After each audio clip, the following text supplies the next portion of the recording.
Fala galera, tudo bem com vocês? Galera, é o seguinte, hoje a gente vai começar a nossa aula de musicalização e hoje a gente vai ter o que? Revisão, beleza? O que é revisão, professor? É relembrar tudo aquilo que a gente estudou durante esse quarto bimestre, beleza? A gente estudou sobre várias coisas, como o ukulele, a origem, a história do ukulele, a história da gaita, né? A história de como a música surgiu aqui no Brasil e hoje a gente vai relembrar tudo isso, beleza? Então, puxa a vinheta aí.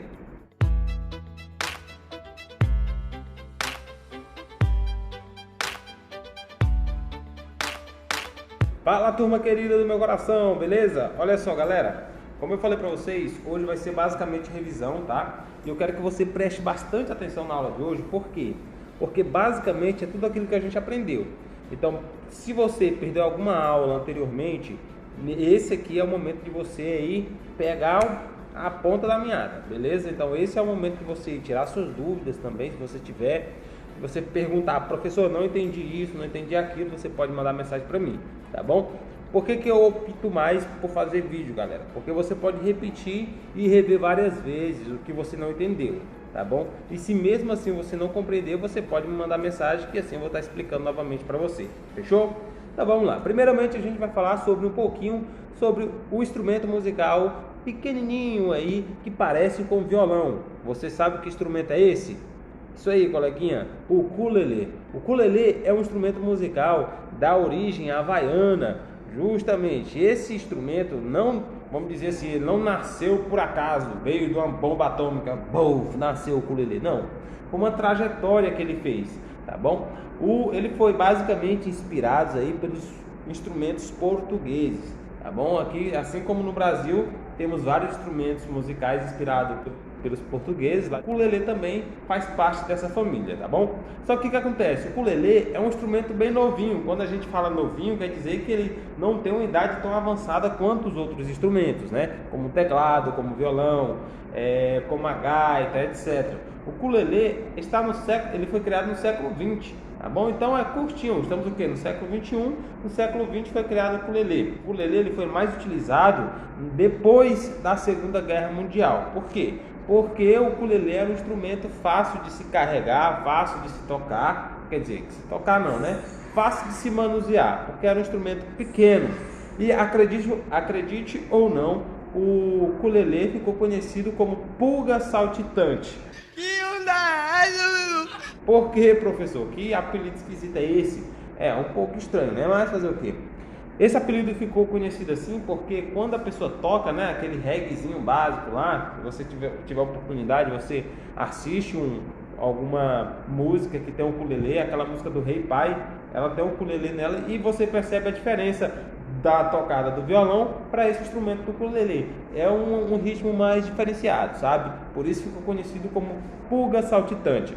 Esse instrumento, galera, é dividido em algumas partes, sendo ela cordas, o braço, o corpo, a mão, tarraxas, os trastes, beleza? E as casas, aonde dentro dessas casas moram notas musicais. Fechou até aí, tudo bem? O ukulele, galera, ele tem 4 cordas, fechou? Diferente do violão que tem 6 cordas, o ukulele tem 4 cordas somente. Então, 4 cordinhas básicas, tá? É até estranho a gente, né, ver o ukulele só com 4 cordinhas, mas é basicamente isso, fechou? Então, o ukulele, a história do ukulele basicamente foi essa, ele veio do Havaí, tá bom? Aqui no Brasil teve uma grande força, porque depois da Segunda Guerra Mundial, abriu uma fábrica de ukulele aqui que a galera começou a só saber desse instrumento, né? E hoje está voltando novamente essa nova era, né? Nos Estados Unidos, então, o ukulele é um instrumento que foram mais tocados pós-guerra. Então, é um instrumento bem legal e bem gostoso de se aprender também. Outra coisa que nós estudamos também, galera, foi sobre a gaita. A gaita foi um instrumento musical que foi produzido há muito tempo atrás, é um instrumento bem velhinho, mais velho do que o ukulele, mas não menos importante, tá bom? Por quê? Porque a gaita também teve a sua trajetória, tá? A gaita também teve a sua história, tá? Porque não foi de uma hora para outra. Nossa, eu estou dormindo aqui, o criador estava dormindo e acordou, eu tive uma ideia, vou criar uma gaita. Não foi assim, tá? Foi gradativamente. Primeiro eles criaram um estilo de gaita que a gaita era um pouco estranha, um pouco diferente, porque não era do jeito da gaita que nós conhecemos hoje, toda bonitinha, né, perfeitinha. Não, era toda cheia como meu pai falava, né, toda cheia de 9 horas. Fazer o quê? E essa gaita era muito difícil de se tocar. Por quê? Porque tinha muitas notas musicais e a galera e notas musicais, além de ser as notas musicais, além de ter tantas notas musicais, as notas eram um pouco bagunçadas, fora de ordem, não tinha uma sequência, não tinha uma ordem para a pessoa tocar. E aí, um grande relojoeiro, pensando nisso, falou o seguinte: rapaz, esse trem não pode ficar assim não, véio. Tem que criar um trem melhor para... senão como é que a gente vai tocar, né? Esse relojoeiro pegou essa gaita aí e transformou ela na gaita na qual conhecemos hoje. Olha só a fotinha que vai aparecer para vocês. Essa aí é a gaita na qual nós conhecemos hoje. E essa outra aí é a gaita diferente que as primeiras pessoas aí inventaram, beleza?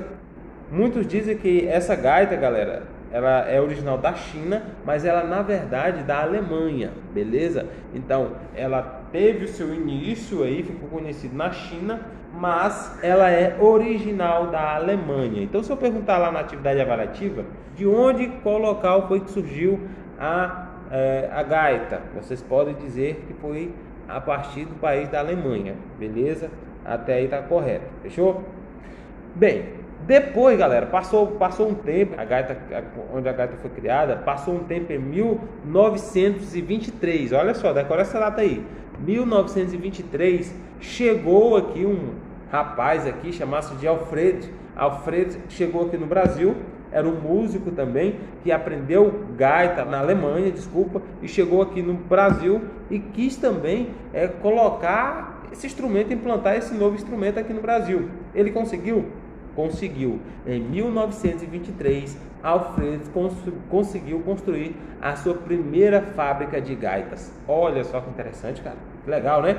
A sua primeira fábrica de gaitas, Alfred conseguiu colocar aqui no Brasil e sustentar aí a sua família nas vendas das suas gaitas, com essas gaitas. E olha só que legal. Depois disso, quando passou bastante tempo, Alfred não tinha mais só uma fábrica de gaitas, mas tinha várias fábricas de gaitas. E o homem ficou rico, né? Fazer o quê? Ganhar o dinheirinho dele, né? Falamos também sobre a origem musical, né? Influências musicais aqui que a gente teve aqui no Brasil, né? E uma das maiores influências que a gente teve aqui no Brasil, influência musical, foi dos portugueses e dos africanos. Então, galera, foi basicamente isso a nossa revisão. Eu fico por aqui, você fica por aí. Qualquer dúvida, estou por aqui, fechou? Beijo, fui, aquele abraço, galera. Tchau, tchau.